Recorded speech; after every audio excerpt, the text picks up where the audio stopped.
Your taxes are due on Tuesday, so get to work. I'm Charlie Sykes. Sunday Insight starts right now.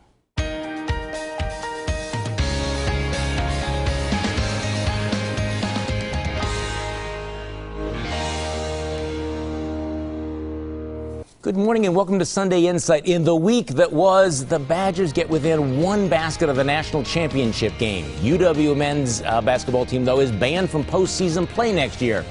And Ryan Braun makes his case with a 3-home run game. Kathleen Sebelius, the Obama administration's point woman on Obamacare, resigns. Prosecutors in a John Doe investigation targeting conservatives suffer a big setback when a federal judge refuses to dismiss a civil rights lawsuit against them. More shootings in the city of Milwaukee, including a 2-year-old shot while watching TV. A mass stabbing in a Pennsylvania school. Stephen Colbert is named to replace David Letterman. Sheriff David Clark hints at a run for Milwaukee mayor. And the House of Representatives passes Paul Ryan's budget, but it's probably DOA in the United States Senate. But first, an undercover video brings down one of the state's most powerful politicians. Days after this undercover video was released, State Senate President Mike Ellis announces that he won't seek re-election, ending more than a 4-decade-long legislative career, including 32 years in the Senate. The video was shot by a conservative group known as Project Veritas, and it's known for its undercover stings, including several that brought down the organization Acorn a few years ago. The Veritas video captures Ellis discussing a potentially illegal way of raising campaign funds through a so-called super PAC. Ellis has said that he dropped that idea as soon as he realized it was illegal, but on Friday, he called into my radio show and acknowledged that the video looked terrible. The world has changed, and to be honest with you, I just don't fit in down there anymore. I grew up where you could still be an independent thinker. You could work out compromises. Joining me on our panel this morning, the Milwaukee Community Journal's Michael Holt, former State Representative Michelle Litchens, political strategist Lynn DeBruin, and media trackers Brian Sikma. Well, this escalated quickly, Brian. Why do you think Mike Ellis pulled the plug so quickly after that video surfaced? Well, Charlie, it comes down to the fact that Mike Ellis was elected in 1970, so after 44 years in the state legislature, 32 in the Senate, and then, of course, before that in the Assembly, I think he realized that he is from a different era. Politics in Wisconsin has changed, and really no seat should be up to a lifetime occupation by any single individual. Could he have survived that, though? I mean, was that video a fatal blow to him? I don't think it was, but I think he realized it was a compounding of several things. You know, he's been a great fiscal watchdog on some issues in the state Senate, but at times he's also undercut tax cut proposals. He's not been with Governor Walker on his agenda at key points in time. So I think he began to read the writing on the wall. If this was going to be the new level of scrutiny he was going to be subjected to, I don't think he wanted to be subjected to that much transparency. Okay, was it fatal, Linda Bruin? I actually think it was, because what he was talking about is very illegal type of campaigning, that there's no way he could actually get voters and the public to believe that he didn't realize that that was illegal. So his story where he said he didn't realize and found out the next day it wasn't, I don't think anyone was buying that. He should know it was illegal even before he proposed it. Okay, Michelle Litchens. Do I think that particular video was fatal? Maybe not. People in his district know that he is a loud talker and he talks a lot. Sometimes he talks too much after he's been drinking too much. So, but what might have been fatal were additional videos that were likely to come out. Okay, you think there might have been more, and he had that sense? Okay, Michael Holt. Well, you know, there's a lesson here to all the politicians, anybody, that be careful what you say, where, and to whom, because with all this technology today, you never know who's eavesdropping. Okay, I want to come back to that point. There's no question this was fatal for him, and I think he understood it immediately, which is actually to his credit, because a lot of politicians have that ability of being in denial or pushing back and thinking, oh, I was a victim of a political dirty trick. But I think he realized that the video, whatever his constituents thought about him, I mean, it's drunk, it's loud, it's stupid, and he's not a stupid man. I think he understood immediately that video was going to make him absolutely politically toxic. But I want to go back to this. This is the new normal, isn't it? And think about how many races have now been flipped or influenced by this undercover video. Are things like this, does it bother you? Is this is this a legitimate political tactic, though, where you go up to somebody and you basically pretend to be somebody else and you draw them into conversation? I mean, there's no defense of Ellis. I mean, Ellis did to himself what he did to himself. He was exposed for being himself. But is this a legitimate tactic in politics? Is this just the way things are? Well, I'm pretty sure our governor would think this is something that's off the board because it happened to him within the first year of his administration. But you know, you have to be careful. There's a thin line between invasion of privacy and gathering information for news purposes. Okay, what about this? What is the line about this? I got to admit, there's something about this that seems I'm a little bit squeamish about. You know, not so much using the video to capture what somebody is saying at a speech or a fundraiser, but this going in and misrepresenting yourself, pretending to be somebody, and almost entrapping somebody, which again is not a defense for Ellis, because everything on that tape he said, and he never denied he said any of those things. Well, I think you're exactly right, Charlie. The fact this is not a defense of Senator Ellis, but I do think that there is you raise serious ethical questions and you damage your own credibility. I think that video would have been more powerful if they had somebody just ask him questions, and if he asked them who they were, tell them their name, tell them where they're from or what questions they want to ask. But when you go in undercover like that and you don't disclose who you are, and then you're asked about it and you make up your name and you kind of come under this cloak of secrecy, that damages the credibility of what you're trying to do. Okay, and Michelle. I don't think we're encouraging people to run for public office by doing something like this. By saying that if you go out to dinner with your spouse or a friend or something, that there might be people there videotaping you when you're out socializing, not on the public dime, but on your own time. It's misrepresenting. I think that's where the problem comes in. Okay, but is this going to change the culture in Madison, which has been in place for 50 years, which is these legislators go out and they drink at the Inn on the Park? But that all started with Act 10. It all started with protesters because they were videotaping us all the time. And they would videotape you when you were out at the bars. And actually, you'll find legislators are not hanging out in public as often as they used to be now. Michelle Litchens, former state representative in Mike Ellis's district. Are you thinking of running in this race? I mean, somebody's got to. It's a wide open race now for Mike Ellis's seat. Yeah, no, thank you, Charlie. I'd love to. I can't. I have kids. Okay, at home. so that would be a no. No. What names are you hearing from that district? Quite a few, actually. There's Jake Jacobs, who I think would make an awesome candidate up there.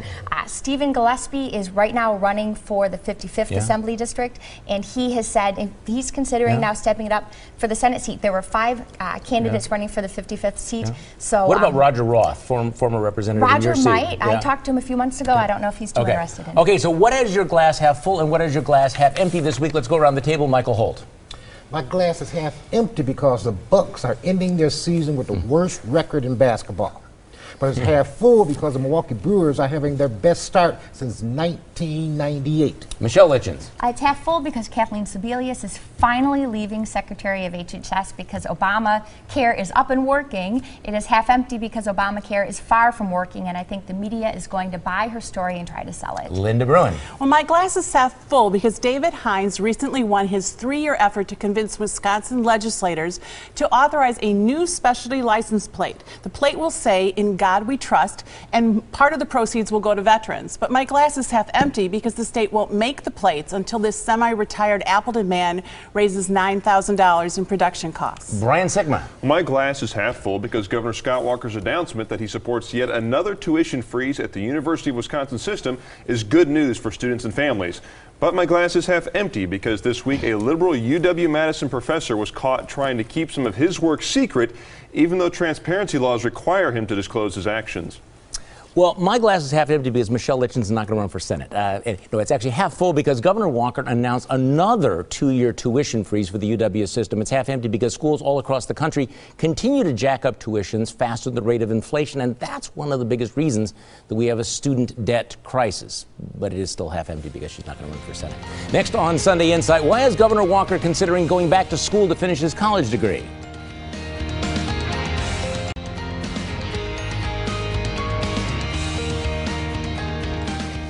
So is the governor headed back to the classroom? Governor Walker, rather famously, doesn't have a college degree, leaving Marquette University a few credits short of a degree. Well, last week, he said that he'd like to finish that degree using the University of Wisconsin's new flexible degree program. Is that a good idea? Is it politically necessary, Linda Bruin? Well, if history is our teacher, then yes, it is, because no president since 1953, or every president since 1953, has had a university degree. But I think it's a good idea for him. It could, if he has, I think I was told he had 36 credits short. If that's true, he's got a significant amount of work to do. But good for him. He's trying to earn it rather than getting an honorary degree. Michelle Litchens. I think any adult who wants to go back to school to further their education, that's great. But I think it's pretty elitist of us to think that you can't run for a higher higher office unless you have a college degree. Okay, I'm glad you say that, because there is this assumption in the political, in the political world. Well, this is going to be a big issue against me. Doesn't have look, Bill Gates doesn't have a college degree. 26% of the state of Wisconsin has higher than a bachelor's degree. 26%. So yeah, when you make the case that this is a huge negative, you're kind of ignoring that figure. What do you think, Michael Holt? Yeah, I agree. You should go back and get it. Because it kind of dogged him when he ran for county exec. They used it when he ran for governor. He came back up again. And if he does have aspirations, if he does have aspirations, for the president, then it would be a major issue. Is there a danger, though, that it will look like he's just pandering? I think whatever decision the governor makes will be in his best interest. I think he wants to do that. I think it'd certainly be encouraging to people that are adults that are looking to go back and get their degrees. But what people want to see are real results and real success. And what does a college degree show you? It shows you that a young person has completed a course of study. That means they have some character, hopefully. Now, Governor Walker has completed a full term as governor. People are looking to judge him on the credentials that he has. Mary Burke's gone and gotten a Harvard MBA, but her jobs plan's 40 pages long. Nobody knows what her resume is. Nobody knows what her accomplishments are. Governor Walker at least has a set of accomplishments, $2 billion in tax cuts. I think people are going to look at. Yeah, it's not going to be a deciding factor, but it might cost him a point or two in a presidential election, and that's a big deal. But frankly, he's been talking about doing this off and on for years, and so I don't think it's just because of the presidential thing. I think it's kind of unfinished business, and I'm a Democrat. I'd love to, I'm sure Democrats want me to rip him on this, but I'm not going to. I think it's a good idea, and also it's a way for him to highlight this flexible degree program, which is actually a pretty cool program. And also, I mean, the fact that we are now going to freeze tuition for another 2 years at UW. You can afford it. How many people in the country are going to be able to talk about a 4-year tuition freeze? Now, you may not want to hear it. We're going to tell you anyway. We'll hand out some unsolicited advice. Michael Holt, once again, you're first. To Marquette University's new president, Mike Lovell. I hope you do a better job ensuring the Eagles basketball team remains academically eligible than you did at UWM. Ouch. Michelle Litchens. To the Republicans on the Government Oversight Committee, please give Lois Lerner immunity so she can answer your questions, even if that means letting her off. She's a small fish in a big oocean. Linda Brun. Newly elected Louisiana Congressman Vance McAllister is a married man with 5 children who asked voters to support conservative Christian family values. But last week, he was caught passionately kissing a female staffer who's married to McAllister's childhood friend. My advice to Vance is that hypocrisy, adultery, and betrayal is not the best way to start a congressional career. Brian Sikma. Well, Vice President Joe Biden recently attacked Wisconsin and other states for changes in early voting laws. But before attacking Wisconsin, Biden, who represented the state of Delaware for years in the U.S. Senate, should take a look in the mirror. Delaware doesn't even allow for early voting unless voters have a very special excuse. Okay, this is very sincere, unsolicited advice. If you're a politician in a bar and you've had a lot to drink, do not share your ideas for raising money with strangers who have cameras. Next on Sunday Insight, is spanking your child a culturally acceptable form of discipline? And as we go to break, did you see this video from Wednesday night? It's a warm and enthusiastic greeting as George H.W. Bush welcomed President and Mrs. Obama in Houston. They spent several minutes together chatting and patting each other on the back. A reminder that we can still be friends even if we have different political views.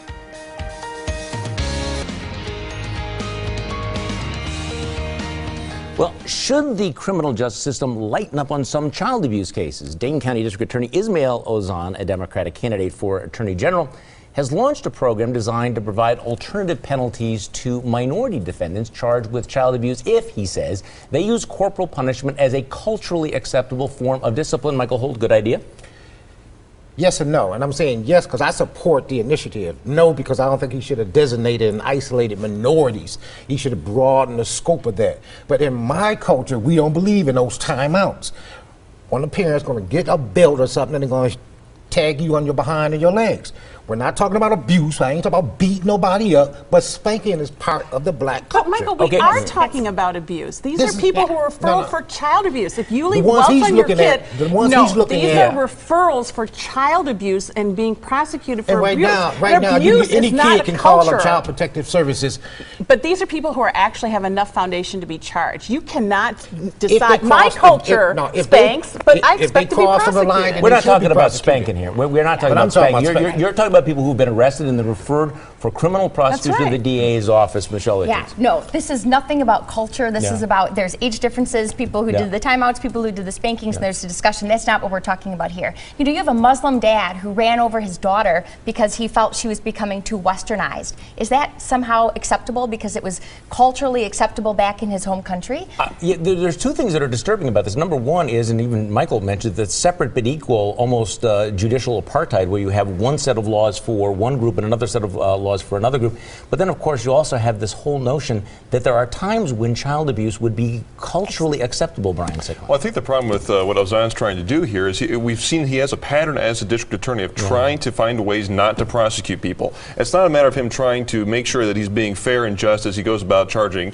He's trying to make sure that he can find a way to let people off. We saw it with the Capitol protesters. I mean, Michelle, you've seen this firsthand. Time and time again, people have done things, violated the personal, but what about, is child abuse culturally acceptable? Oh, I don't think it should ever be something that's acceptable in the state of Wisconsin. And if that was what about spanking? What about a culture that says that spanking is a good form of discipline? Spanking is not abuse. And how do you decide which culture has done it? You know, the bottom line here, this is a discrimination lawsuit waiting to happen because the first non-minority couple that gets prosecuted under his leadership for the same type of abuse that he's talking about that he doesn't prosecute a minority couple for, that's a discrimination lawsuit. Common sense rule here. On Friday, you were talking about this woman who smashed her infant child's face into the concrete stairs. She should have had her face slammed into the concrete stairs. She got probation.